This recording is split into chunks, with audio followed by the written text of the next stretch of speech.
You to focus on something which I'm gonna tell you today. So this is about,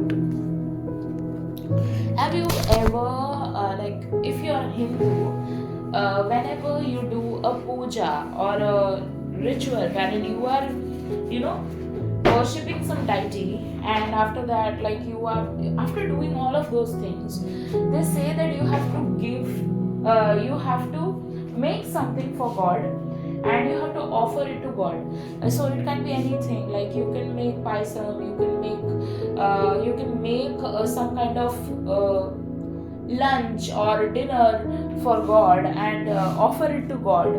And after that, like after it is done, you need to leave it, like you need to actually offer it, saying that God, please eat what I am offering you.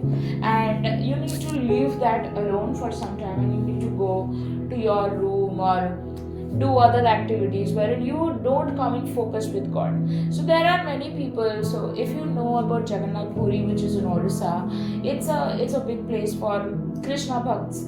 So they always say that if you go to a place like that, and there is always like a 1 year Puri Jagannath Ulta Rath, which is said. I don't know if I tell you a lot about it, it would be too biased on Hindu religion. So I don't want to keep this channel biased on something, because it's about manifestation. It's not about religions and stuff like that. But I would just say this one thing. So there is a particular ritual which is done.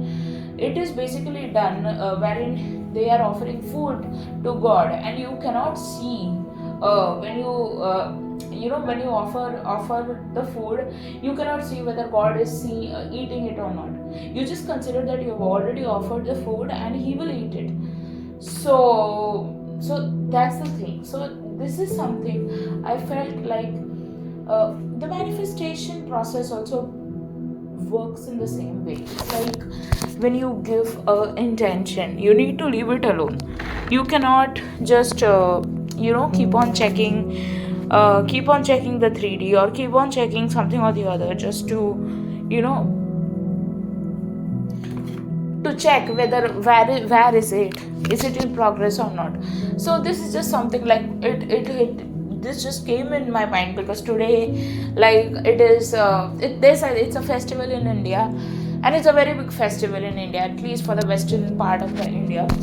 So so this just came into my mind, and I thought to share it with you guys, because this is something which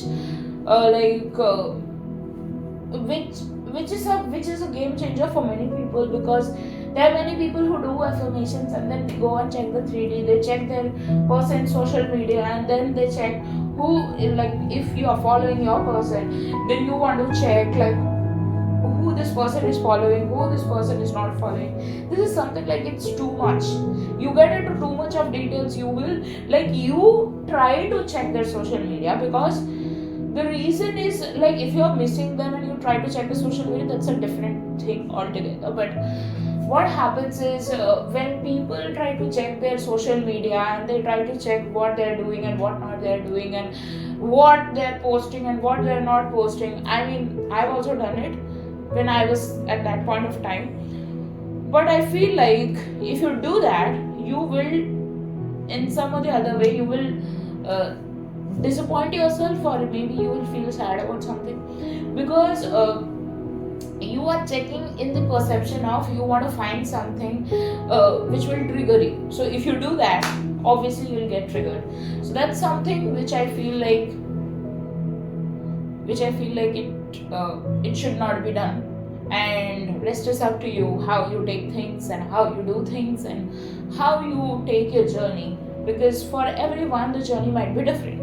For someone the journey was very short, for someone the journey might be very long. But it's all up to you. The more aligned you are to what you desire, the more easier your journey would become. So that's about it. Thank you.